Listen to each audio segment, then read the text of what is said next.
Hello student, स्वागत है फिर से आप सबका क्विक रिवीजन हब में।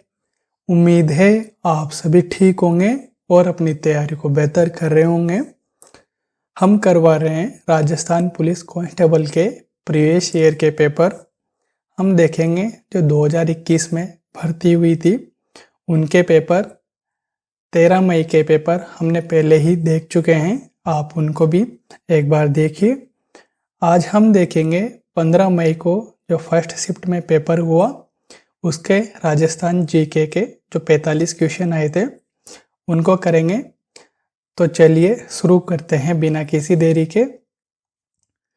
जो 106 से 150 तक जो 45 क्वेश्चन आए थे उनको देखते हैं, जिनमें से हैं 106 भीनमाल महान संस्कृत जो कवि थे इनका जन्म स्थल है। 1 कालिदास, 2 माघ, 3 पाणिनि, 4 भास। तो इसका सही आंसर है जो कवि माघ थे इनकी जो जन्मस्थली है ये माघ है। देखते हैं अगला क्वेश्चन। अगला क्वेश्चन है निम्नलिखित में से कौन सा पुरातत्व स्थल राजस्थान के भरतपुर जिले में पाया गया है। 1 अहिल्याबाई का कुआं, 2 अकबरी मस्जिद, 3 आजी रहमान चिश्ती भवन, 4 चमत्कारेश्वर महादेव मंदिर। भरतपुर में पाया गया है वह है अहिल्याबाई का कुआं। सभी स्टूडेंट अपने आंसर करने के भी ज़रूर कोशिश करें और अपने आंसर को कमेंट बॉक्स में कमेंट करें कि आपके जो 45 क्वेश्चन हैं इनमें से कितने सही हुए या कितने आपको नहीं आए। इन क्वेश्चनों की ज़्यादा से ज़्यादा प्रैक्टिस कीजिए क्योंकि राजस्थान जीके में प्रीवियस ईयर के क्वेश्चन ही आजकल ज़्यादा पूछे जाते हैं। तो आप इन क्वेश्चनों को अच्छे से ध्यानपूर्वक करें। देखते हैं अगला क्वेश्चन। अगला क्वेश्चन है भारतीय पुरातत्व सर्वेक्षण जयपुर क्षेत्र द्वारा राजस्थान के ओजियाना स्थल पर उत्खनन किस अवधि वर्षों के दौरान किया गया था। 1 1998 से 99, 2 1995 96, 3 2008-9, 4 2000 या 2001। तो ये कब किया गया था? यह किया गया था 2000 से 2001 के बीच में। ऑप्शन नंबर 4 सही है। देखते हैं अगला क्वेश्चन। अगला क्वेश्चन है राजा बहादुर सिंह शेखावत कहाँ के राजा थे। 1 खंडेला, 2 बांसवाड़ा, 3 प्रतापगढ़, 4 चित्तौड़गढ़। तो ये कहाँ के राजा थे? ये थे खंडेला जो सीकर में है, यहाँ के राजा थे। देखते हैं अगला क्वेश्चन। अगला क्वेश्चन है निम्नलिखित में से 1993 में कौन सी घटना हुई जब अजयपाल चौहान को मोहम्मद गौरी ने पराजित किया था। कौन सी घटना हुई थी? 1 मुगलों ने अजमेर को अपनी राजधानी बनाया था, 2 चौहान वंश का अंत हुआ था, 3 अजमेर को दिल्ली सल्तनत नियंत्रण में लाया गया था, या 4 मोहम्मद गौरी ने राजस्थान के 5 जिलों पर कब्जा किया था। तो कौन सी घटना हुई थी? तो एक घटना हुई थी अजमेर को दिल्ली सल्तनत के अंदर लाया गया था, यानी कि ऑप्शन नंबर 3 सही आंसर है। अगला क्वेश्चन देखते हैं। 111 क्वेश्चन है 750 से 1000 ईस्वी के दौरान राजस्थान और अधिकांश उत्तरी भारत पर निम्नलिखित में से किसने शासन किया था। 1 चौहान, 2 मुगल शासक, 3 मराठा, 4 प्रतिहार। तो किसने शासन किया था? जो प्रतिहार थे यानी कि जो गुर्जर प्रतिहार राजवंश था इनके द्वारा शासन किया गया था। देखते हैं अगला क्वेश्चन। अगला क्वेश्चन है चित्तौड़गढ़ के विषय में निम्नलिखित में से कौन सा कथन सही नहीं है। इस प्रकार के क्वेश्चन भी काफ़ी ज़्यादा पूछे गए थे कि कौन सा कथन सही है या कौन सा सही नहीं है। तो आप इन प्रकार के क्वेश्चनों को भी ध्यानपूर्वक पढ़ें। कई बार क्वेश्चन आते हुए भी गलत हो जाता है, तो क्वेश्चन को ध्यानपूर्वक पढ़ें, उसके बाद ही अपने आंसर करने की कोशिश करें। 1 बप्पा रावल सिसोदिया राजवंश के संस्थापक थे। बप्पा और उनके वंशजों ने चित्तौड़गढ़ पर 16वीं शताब्दी तक शासन किया। यह एक जलाशय है और वर्तमान में भीमलत के नाम से जाना जाता है। 15वीं शताब्दी में यह मौर्य राजपूतों द्वारा शासित था और 1568 ईस्वी तक मेवाड़ की राजधानी बना रहा। मेवाड़ ने तब अपनी राजधानी को उदयपुर स्थानांतरित कर दिया था। 1303 ईस्वी में बहादुर शाह ने चित्तौड़गढ़ पर आक्रमण किया था। तो चित्तौड़गढ़ के बारे में कौन सा कथन सही नहीं है? तो इनमें से जो ऑप्शन नंबर 4 है, 1303 ईस्वी में बहादुर शाह ने चित्तौड़गढ़ पर आक्रमण किया था। आप सभी बताइए कि बहादुर शाह ने कब आक्रमण किया था और इस समय जो मेवाड़ है इसका कौन सा शाखा हुआ था? एक क्वेश्चन भी हमने किया हुआ है। देखते हैं अगला क्वेश्चन। सॉरी, अगला क्वेश्चन है 1960 में जयपुर में वर्धमान स्कूल की स्थापना किसने की? 1 केसरी सिंह बारठ, 2 प्रताप सिंह बारठ, 3 अर्जुलाल सेठी, 4 राव गोपाल सिंह खरवा। तो किसके द्वारा की गई? यह की गई थी अर्जुनलाल सेठी के द्वारा। अगला क्वेश्चन देखते हैं। अगला क्वेश्चन है बिजोलिया आंदोलन के विषय में निम्नलिखित में से कौन सा कथन सही है? हमें सही कथन बताना है। 1 यह आंदोलन 1857 में प्रारंभ हुआ था। 2 इसका नेतृत्व साधु सीताराम दास के द्वारा किया गया। 3 राव गोपाल सिंह बिजोलिया के सरदार थे। 4 कृष्णा सिंह ने किसानों पर 64 प्रकार के कर लगाए। तो इनमें से कौन सा सही है? तो इसका नेतृत्व प्रारंभ में साधु सीताराम द्वारा किया गया और बाद में विजय सिंह पथिक के द्वारा इसका नेतृत्व किया गया। और यहाँ पर 84 प्रकार के लाग बाग लगाए गए थे, 64 प्रकार के नहीं। देखते हैं अगला क्वेश्चन। अगला क्वेश्चन है जागीरदार राव कृष्ण सिंह ने बिजोलिया में किस किसान की बेटी की शादी होने पर एक नया कर यानी 5 रुपये का भुगतान शुरुआत की? उस नए कर का क्या नाम था? यानी कि शादी के अवसर पर लिया जाने वाला जो कर था उसे किस नाम से जाना जाते थे? जो ये पेपर हुए थे एक काफ़ी लेंथी पेपर थे। पेपर इजी था लेकिन जो इनकी लैंग्वेज थी ये काफ़ी बड़ी थी, इस वजह से पढ़ने में स्टूडेंट का काफ़ी टाइम वेस्ट हो गया और इसलिए बहुत सारे जो स्टूडेंट थे वो पेपर को पूरा नहीं कर पाए। तो आप इन प्रकार की क्वेश्चनों की ज़्यादा से ज़्यादा प्रैक्टिस कीजिए ताकि जो आने वाला एग्ज़ाम है उसमें आप इस प्रकार की क्वेश्चनों को आसानी से हल कर पाएँ। देखते हैं। 1 पाथरी, 2 बिजोरी, 3 चौरी, 4 बिजावारी। तो कौन सा कर था? वह था चौरी कर, जो शादी के अवसर पर लिया जाने वाला कर था। ऑप्शन नंबर 3 सही है। देखते हैं अगला क्वेश्चन। अगला क्वेश्चन है मत्स्य संघ राजस्थान के गठन का प्रथम चरण था। इनमें से कौन से राज्य या सूबे इस संघ का हिस्सा थे? 1 अलवर, भरतपुर, धौलपुर और करौली, 2 बांसवाड़ा, बूंदी, डूंगरपुर, झालावाड़, 3 बीकानेर, जयपुर, जैसलमेर, जोधपुर, 4 किशनगढ़, कोटा, प्रतापगढ़, शाहपुरा। तो कौन सा हिस्सा थे? 1 अलवर, भरतपुर, धौलपुर। Option number 1। आप सभी बताइए इसकी राजधानी क्या थी मत्स्य संघ की? देखते हैं अगला क्वेश्चन। सॉरी, अगला क्वेश्चन है क्षेत्रफल की दृष्टि से राजस्थान का सबसे बड़ा जिला कौन सा है?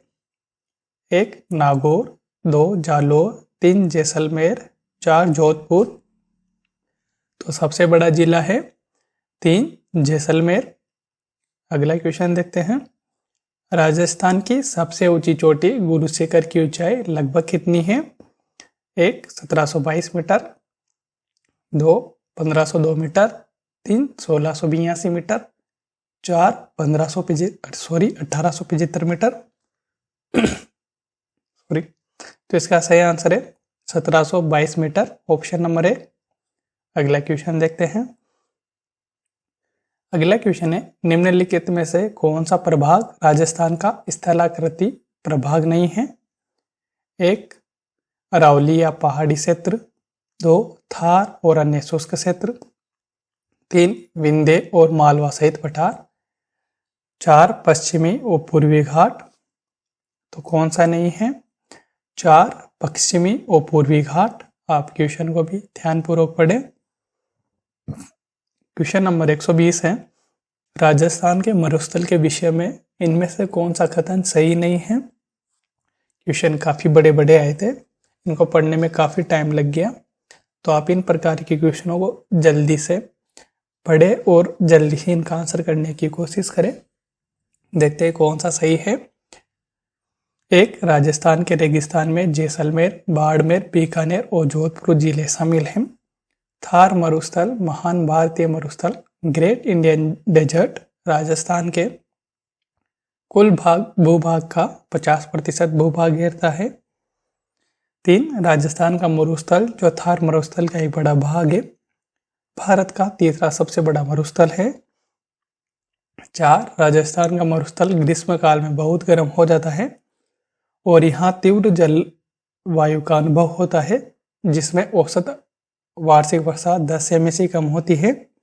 कौन सा कथन सही है? तो इसमें से ऑप्शन नंबर 1 इसका सही आंसर है। देखते हैं अगला क्वेश्चन। अगला क्वेश्चन है, राजस्थान जैविक विविधता नियम किस वर्ष तैयार किए गए थे? 1 2002, 2 2005, 3 2010, 4 2008। तो इसका सही आंसर है 2010 में तैयार हुआ। अगला क्वेश्चन देखते हैं। सॉरी, निम्नलिखित में से कौन सा 3162 किलोमीटर स्क्वायर के क्षेत्र में फैला हुआ है और थार मरुस्थल के पारिस्थितिकी तंत्र और इसके विविध जीवों को उत्कृष्ट उदाहरण है? 1 भरतपुर का केवलादेव राष्ट्रीय उद्यान, 2 उद्यान यहाँ आएगा जैसलमेर का मरुभूमि राष्ट्रीय उद्यान, 3 सवाईमाधोपुर का रणथंभौर राष्ट्रीय उद्यान, 4 अलवर का सरिस्का टाइगर रिजर्व। तो कौन सा आएगा? जैसलमेर का मरुभूमि राष्ट्रीय उद्यान, ऑप्शन नंबर 2 सही है। देखते हैं अगला क्वेश्चन। क्वेश्चन नंबर 123 है, देश के कुल तांबे के संसाधनों में राजस्थान का हिस्सा कितने प्रतिशत है? 1 45%, 2 54%, 3 36%, 4 59%। तो कितना प्रतिशत हिस्सा है? 54% यानी कि 54%। अगला क्वेश्चन देखते हैं। निम्नलिखित में से कौन सा राजस्थान में स्थित महत्वपूर्ण सीसा जस्ता चांदी के भंडार में से एक है? 1 रामपुर आगूचा और पूर्वनेड़ा भीलवाड़ा, 2 मोरीजा निमला जयपुर, 3 लालसोट दौसा, 4 छोटी सर बड़ी सर उदयपुर। तो कौन सा है? जो रामपुर आगूचा यानी कि ऑप्शन नंबर 1 जो भीलवाड़ा में स्थित है, ये चांदी की खदानें हैं। अगला क्वेश्चन देखते हैं। अगला क्वेश्चन है, 2011 की जनगणना के अनुसार राजस्थान की कुल साक्षरता लगभग कितने प्रतिशत है? 1 66.11%, 2 56.10%, 3 76.10%, 4 60.10%।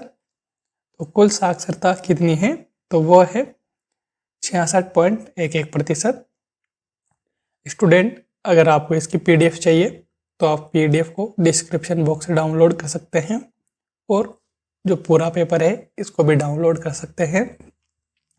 आप इन क्वेश्चनों की ज़्यादा से ज़्यादा प्रैक्टिस कीजिए ताकि आने वाले एग्जाम में आप अच्छा स्कोर पर पाएं और आपकी तैयारी इससे और बेहतर हो सके। देखते हैं अगला क्वेश्चन। अगला क्वेश्चन है, 2011 की जनगणना के अनुसार राजस्थान के संबंध में कौन सा सही सुमेलित है?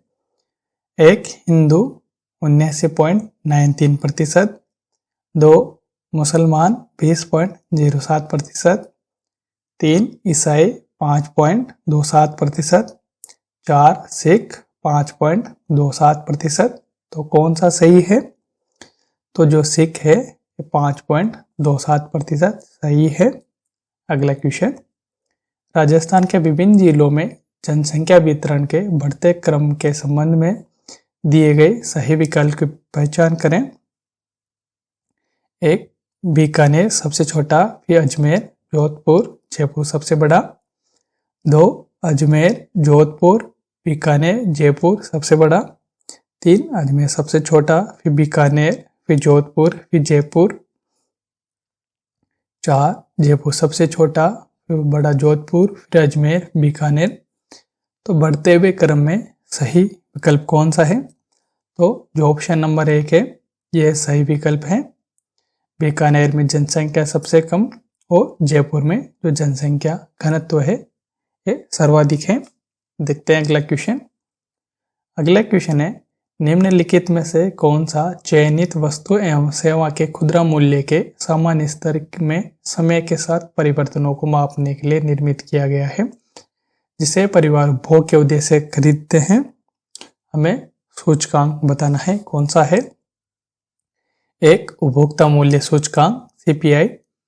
2. थोक मूल्य सूचकांक WPI। 3. सकल स्थायी पूंजी निर्माण GFCG CF। 4. निवल राज्य मूल्य वर्धित NSVA। तो कौन सा है? जो उपभोक्ता मूल्य सूचकांक है वह वस्तु एवं सेवा खुदरा मूल्य के लिए उपयोग में होता है। Option number 1।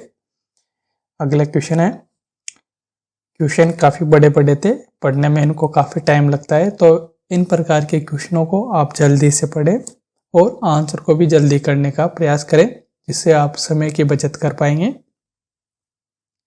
देखते हैं, प्रत्येक महीने 4 अलग अलग प्रकार के उपभोक्ता मूल्य सूचकांकों का निर्माण किया जा रहा है। श्रम ब्यूरो शिमला निम्नलिखित में से किसको छोड़कर उनमें से 3 का निर्माण करता है और उनको जारी करता है? 1. ग्रामीण और शहरी। 2. औद्योगिक श्रमिक। 3. ग्रामीण मजदूर। 4. कृषि मजदूर। तो कौन सा निर्माण नहीं करता है हमें बताना है। तो ऑप्शन नंबर 1 ग्रामीण और शहरी इसका निर्माण नहीं करता है। आप क्वेश्चन को भी ध्यानपूर्वक करें। अगला है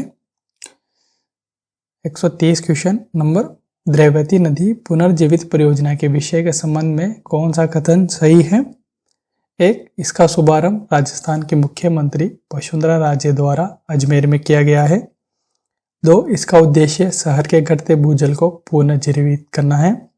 3. इसे 2017 में पूर्ण किया गया था।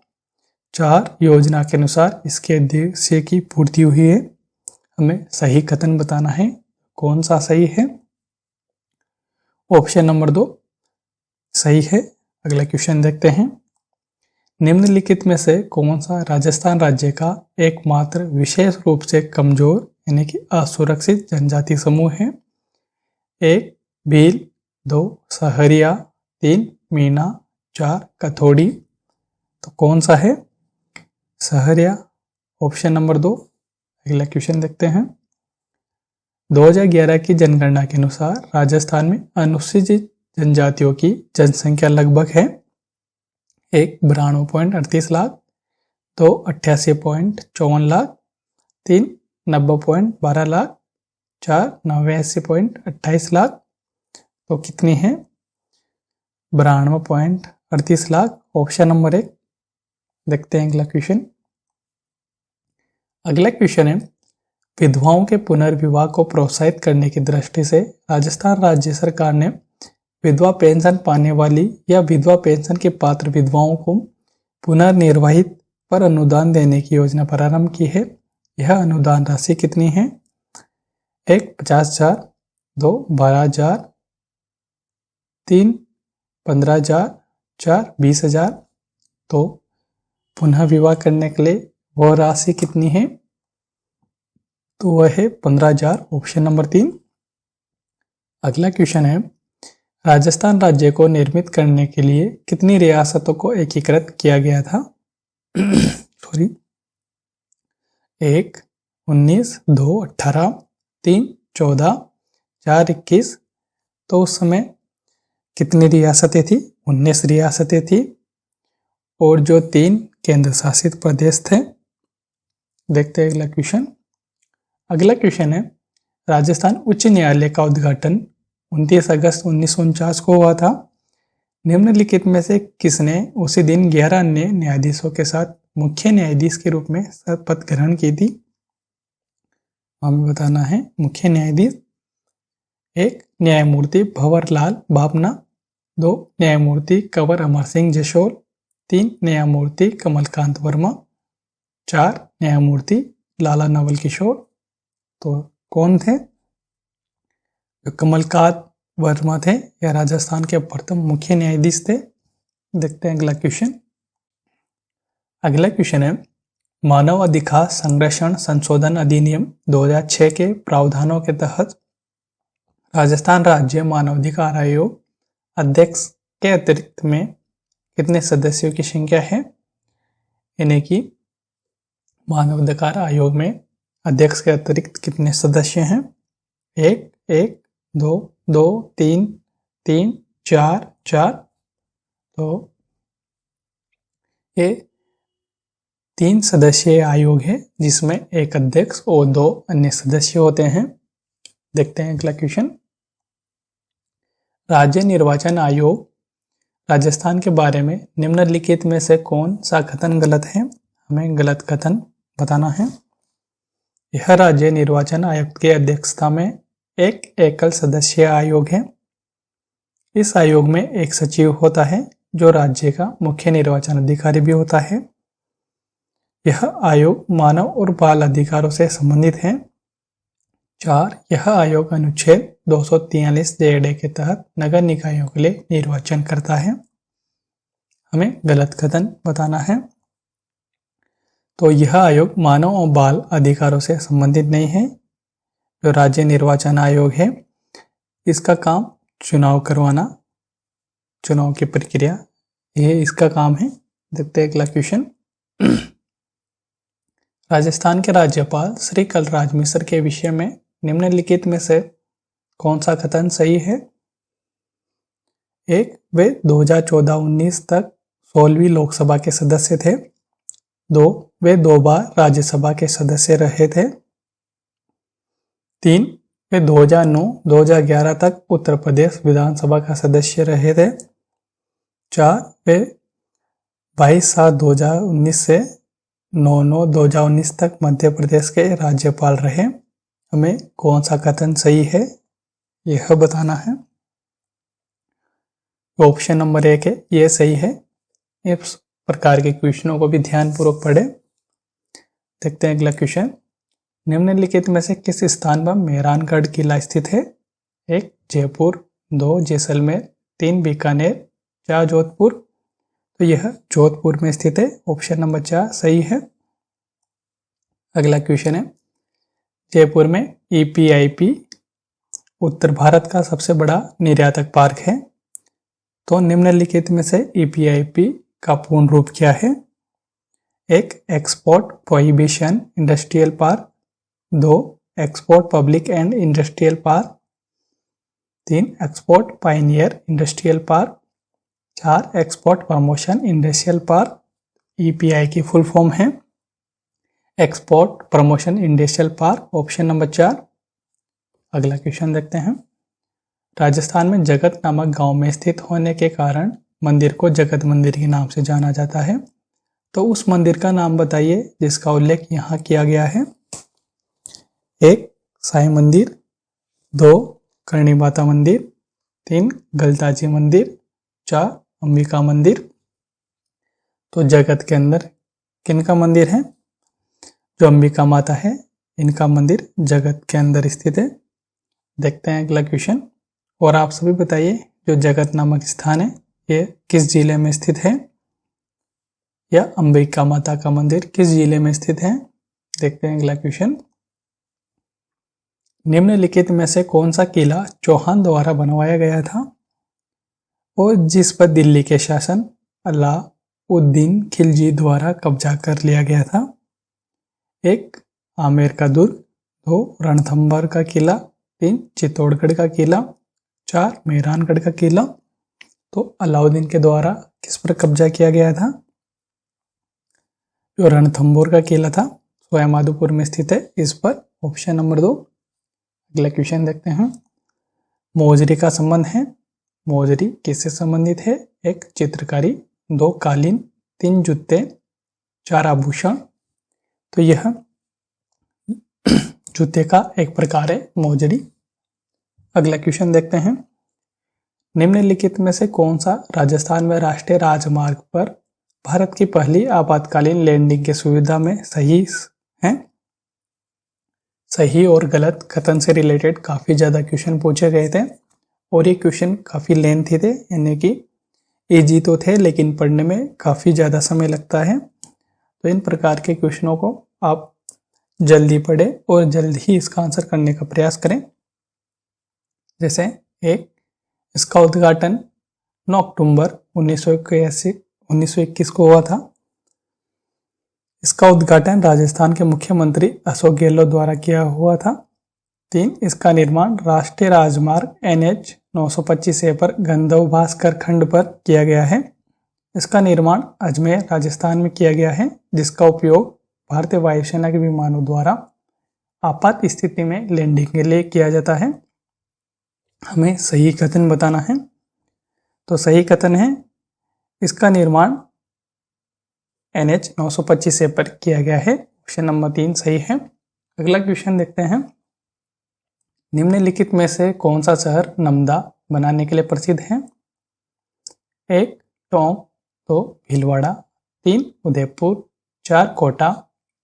इसका सही आंसर है टोंक। टोंक में नमदे बनाए जाते हैं। अगला क्वेश्चन है निम्नलिखित में से कौन सा कथन संत दादू दयाल के बारे में सही नहीं है? 1, उन्हें करुणा संत के रूप में जाना जाता है। 2, उनका जन्म इलाहाबाद में 1544 ईस्वी में हुआ था। 3, वह दादू पंथ के संस्थापक थे। 4, वह 1603 ईस्वी में अपनी मृत्यु तक राजस्थान राज्य के नारायण में रहे। कौन सा कथन सही नहीं है? तो इनका जन्म इलाहाबाद में 1544 ईस्वी में हुआ, ये सही नहीं है। आप सभी बताइए इनका जन्म कब हुआ? देखते हैं अगला क्वेश्चन है। नीचे दिए गए विकल्प से राजस्थान के मेले की पहचान कीजिए। यह भारत का दूसरा सबसे बड़ा मेला है। इस मेले में हर साल लगभग 17,000 बैल, ऊंट और घोड़ा का व्यापार होता है। 1, बीकानेर ऊंट मेला, 2, जोधपुर नागौर मेला, 3, गणगौर मेला, 4, पुष्कर मेला। तो यह मेला है जोधपुर नागौर मेला। ऑप्शन नंबर 2 सही है। अगला क्वेश्चन देखते हैं। RC निगम द्वारा जनगणना में मातृभाषाओं पर भाषा पुस्तिका में किस भाषा को विस्तृत क्षेत्र में प्रसारित पश्चिमी राजस्थान की प्रमुख बोली के रूप में वर्गीकृत किया गया है और देसी वक्ताओं द्वारा भाषण के एक सामान्य रूप के रूप में लिखा गया है, जो संपूर्ण देश में फैली हुई पाई जाती है। यानी कि हमें भाषा बतानी है। 1, शेखावाटी, 2, मारवाड़ी, 3, धुंधारी, 4, हाड़ौती। तो वह भाषा है मारवाड़ी। अगला क्वेश्चन देखते हैं। नीचे दिए गए विकल्पों में लेखक और उनके लेखन के साथ सही मिलान की पहचान कीजिए। 1, वंश भास्कर, केसरी सिंह बारठ। 2, चेतावनी चुंगटिया, मलिक मोहम्मद जायसी। 3, वीर विनोद, मेवाड़ का इतिहास लिखा हुआ है, श्यामल दास। 4, पद्मावत, सूर्यमल मिश्रण। तो इसका सही आंसर है वीर विनोद है, यह श्यामल दास के द्वारा लिखी गई है। आप सभी बताइए कि वंश भास्कर, चेतावनी चुंगटिया और पद्मावत ये किनके द्वारा लिखी गई है? इनको भी आप सही सुमिलित कीजिए।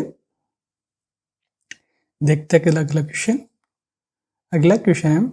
खादी और ग्रामोद्योग आयोग KVIC ने सीमा सुरक्षा बल BSF के साथ सहयोग से जुलाई 2021 में जैसलमेर के किस उद्देश्य हेतु परियोजना बोल्ड का शुभारंभ किया? यानी कि बोल्ड जो योजना है एक किन के द्वारा किया गया? एक किस लिए किया गया? मरुस्थलीकरण को प्रतिबंध और ग्रामीण अर्थव्यवस्था का समर्थन करना। 2. महिलाओं बालिकाओं को शोषण से बचाना। 3. हथकरघा और सूक्ष्म उद्योगों को लोकप्रिय बनाना। 4. बेरोजगार युवाओं के लिए रोजगार के नए अवसर खोलना। तो किसके लिए किया गया? जो बोर्ड का उद्देश्य था मरुस्थल को प्रतिबंधित और ग्रामीण अर्थव्यवस्था का समर्थन करना। ऑप्शन नंबर 1 सही है। तो स्टूडेंट, ये थे राजस्थान जीके के 45 क्वेश्चन जो कांस्टेबल भर्ती 2021 के 15 मई वाले पेपर में आए थे। अगर आपको यह क्लास पसंद आई है तो आप लाइक, सब्सक्राइब और शेयर करना ना भूलें और इन प्रकार के क्वेश्चनों की ज़्यादा से ज़्यादा प्रैक्टिस करें ताकि जो आने वाला एग्ज़ाम है इसमें आप अच्छा स्कोर कर पाएँ और आपकी तैयारी और बेहतर हो सके। जो 2020 से 2023 में आए हुए क्वेश्चन हैं उनकी सीरीज भी हमने चला रखी है, उनको भी आप अच्छे से उन क्लासों को ध्यानपूर्वक देखें, इससे भी आपकी तैयारी मजबूत होगी। तो स्टूडेंट, मिलते हैं अगले नए पेपर में, जो सेकेंड शिफ्ट का पेपर है उसमें। तो तब तक आप बने रहिए क्विक रिवीजन के आपके साथ और अपनी तैयारी को मजबूत करते रहिए। तब तक जय हिंद, धन्यवाद।